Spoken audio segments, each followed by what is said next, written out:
जुनी पेन्शन योजना लागू करण्याचा कुठलाही विचार नाही असं उत्तर आता केंद्र सरकारनं संसदेमध्ये दिलेलं आहे। सोलापूरच्या काँग्रेसच्या खासदार प्रणिती शिंदे यांनी या संदर्भातला प्रश्न सरकारला विचारलेला होता। गेल्या अनेक वर्षांपासून सरकारी कर्मचारी जुन्या पेन्शन योजनेची मागणी करतायत, मात्र त्याचा कुठलाही विचार नाही असं म्हणत केंद्रानं या सगळ्या कर्मचाऱ्यांची काहीशी निराशा केली आहे।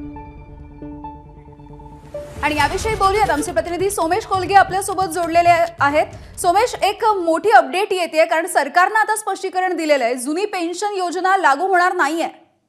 यामिनी, नक्कीच जुन्या पेन्शन योजनेसंदर्भात विचार सुरू आहे किंवा ती पुन्हा लागू केली जाऊ शकते, त्यात थोडाफार बदल करून काही धोरणाचा विचार केंद्र सरकार करते, अशा बातम्या काही ठिकाणी प्रसिद्ध झाल्या होत्या।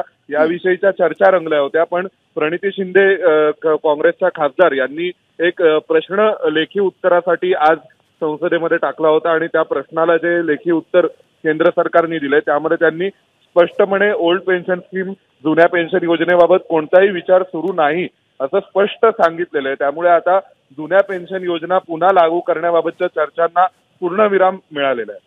अगदी धन्यवाद सोमेश या माहितीसाठी। एबीपी माझा, उघडा डोळे बघा नीट।